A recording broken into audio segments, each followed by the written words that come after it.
Сегодняшний миропорядок, который установился, он, на мой взгляд, не очень соответствует человеческой и природе, и человеческим желаниям.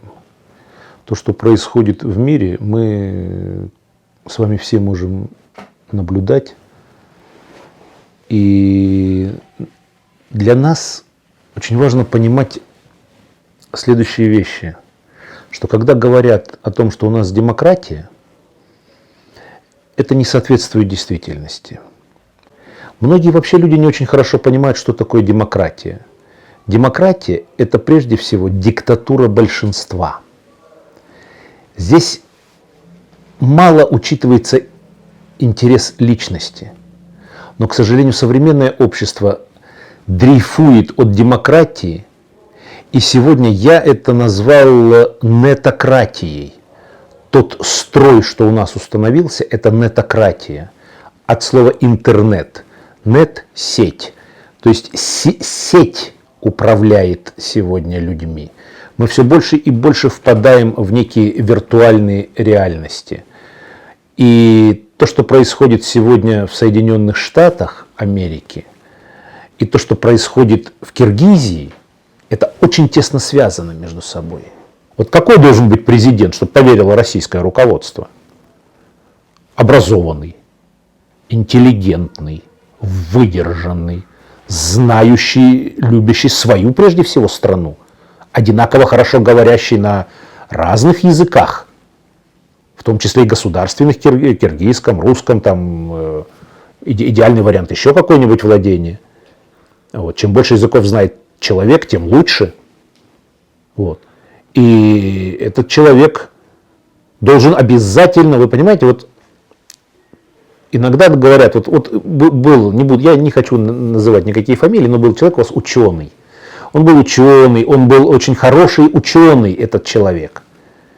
Он был президентом Киргизии, ну, как говорится, постаршее поколение понимает, о ком я говорю. Я имел честь с ним общаться какое-то количество лет тому назад. Это очень хороший человек, но он был ученый. Он не очень хорошо знал, вот как работает эта государственная машина. Поэтому идеальный вариант, чтобы это был и ученый, и знал, как работает государственная машина до того, как станет президентом. Знал, как это все функционирует, какие взаимосвязи, чтобы он мог соединить вот эту вот свою образованность и привнести ее в общество. Выбрав достойного президента, выдержанного, спокойного, который сможет понять национальные интересы, не свои интересы своего кармана, своего клана, а именно национальные интересы. А национальный интерес Киргизии, вы понимаете, вот опять же, сейчас вы меня не поймите, дело не в том, что я там русский, не русский, там москвич, не москвич. Дело в том, что малые этносы, они не могут жить вне большого, крупного государственного объединения. Ну не могут, потому по вышесказанным причинам. Не может 2 миллиона человек прокормить такую армию. И что, кого убрать? Полицию сократить? Учителей разогнать? Больницы не строить? Дороги не нужны? Все это нужно. Все нужно. И налоговые службы нужны, и акиматы нужны. Как управлять-то? Это же все это нужно.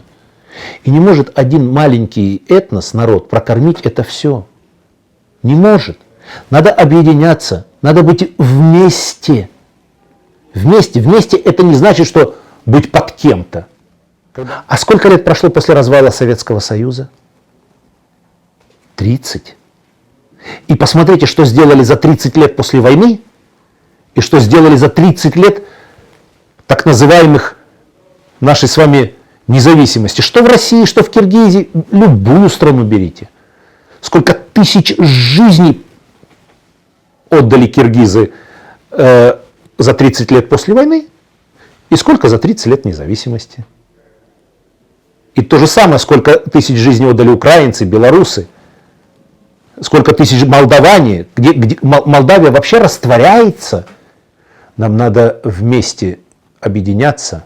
А для того, чтобы мы объединились, я еще раз хочу свою идею, вот, которую я уже однажды высказывал, с Садахан Кимсанбаевичем Мадумаровым мы вели диалог как-то, и я предложил, давайте все-таки подумаем, как нам вот на постсоветском пространстве пролоббировать идею создания памятника восточной женщине, матери, которая сохранила тысячи жизней всех народностей, которые попали под каток войны, которые жили на европейской части. Восточные женщины, это киргизские женщины, казахские, ну и так далее, все женщины. Вот надо поставить этот памятник. Поэтому если вы, если бы киргизы выбрали себе президента, который это понимал, образованный, который бы знал историю и своей страны, и мира, и вообще и опыт государственного управления. Вот это был бы выбор, конечно, очень правильный. Вот здесь я бы вас, друзья, поддержал и приехал бы к вам в отпуск, и друзей в погонах бы привез, чтобы мы там рыбачили, ловили рыбу, и съездили в горы, грибы пособирали. Грузди киргизские – это что-то.